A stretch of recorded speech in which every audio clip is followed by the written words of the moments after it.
ஓம் சாந்தி.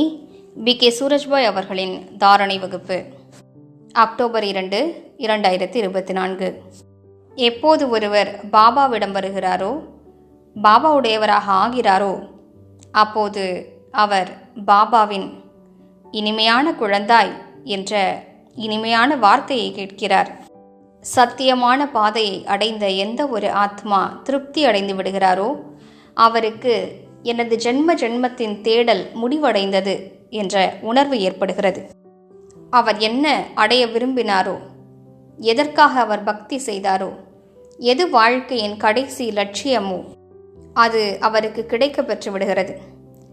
பகவானை அடைந்த பின்பு, அவரது சத்திய ஞானத்தை அடைந்த பின்பு முழுவதுமாக திருப்தி அடைந்து விடுகிறார், மகிழ்ச்சி அடைந்து விடுகிறார்.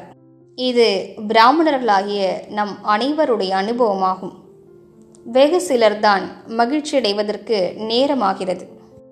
ஆனால் எந்த ஒரு ஆத்மா பாபாவை அடைந்தவுடனே ஆனந்தமடைகிறாரோ, யாரது வாழ்க்கையில் பிரபுவினுடைய சந்திப்பின் மகிழ்ச்சி இருக்கிறதோ, அவர்கள் உண்மையிலேயே பரம சௌபாகியசாலிகளாவார்கள்.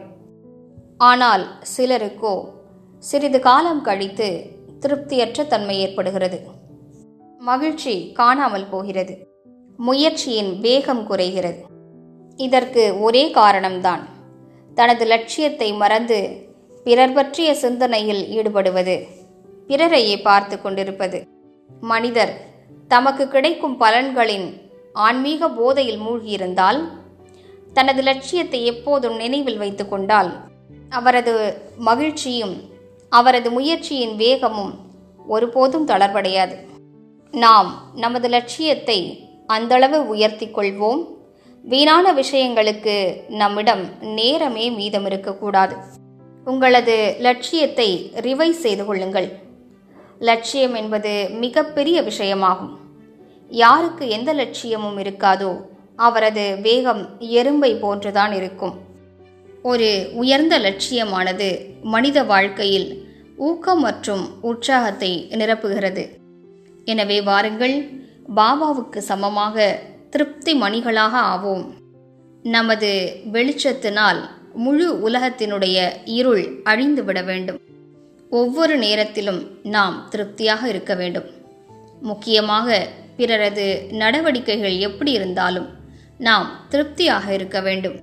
பகவானை அடைந்திருக்கக்கூடிய நாம் திருப்தியாக இருக்க வேண்டும். அவரது அன்பின் மீது திருப்தி, அவரது வளர்ப்பின் மீது திருப்தி, அவரது ஞானத்திலும் திருப்தி, அவர் ஆற்றக்கூடிய அவ்யக்த பாகத்திலும் திருப்தி, மேலும் அவரது அனைத்து பொக்கிஷங்களையும் பெற்று திருப்தி அடைவோம். உண்மையில் அனைத்து பொக்கிஷங்களையும் அடையும் போதுதான் முழுமையான திருப்தி ஏற்படுகிறது. ஒரு விஷயம் என்னவென்றால், நம்மிடம் என்ன இருக்கின்றனவோ அதில் திருப்தியாக இருக்க வேண்டும். அது நல்ல விஷயம்தான். ஆனால் நமது முழுமைத்தன்மையில் இருக்கக்கூடிய திருப்தி என்பது அனைத்து ஈஸ்வரிய பொக்கிஷங்களாலும் சுயத்தை நிரப்பிக் கொள்ளும் போதுதான் ஏற்படுகிறது.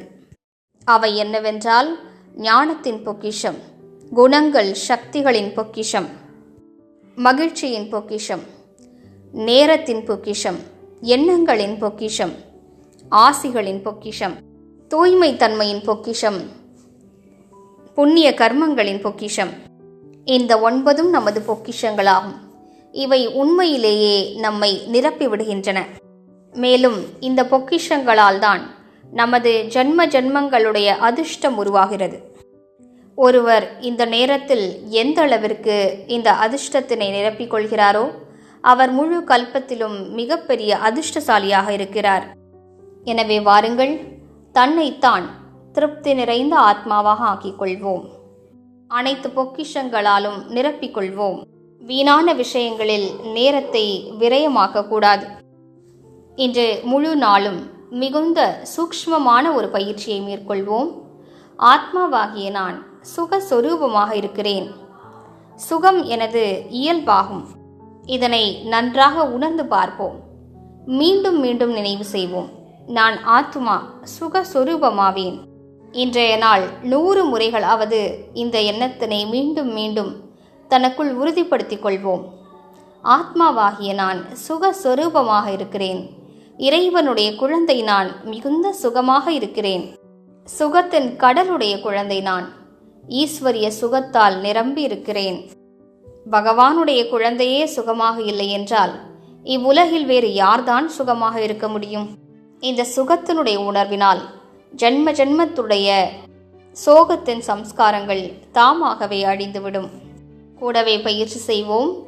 மேலே இருந்து பாபாவின் ஒளிக்கிரணங்களுடைய ஃபவுண்டேன் நிரந்தரமாக என் மீது பொழிந்து கொண்டே இருக்கிறது. இதன் மூலம் முழு நாளும் அதீந்திரிய சுகத்தின் அனுபவம் ஏற்படும்.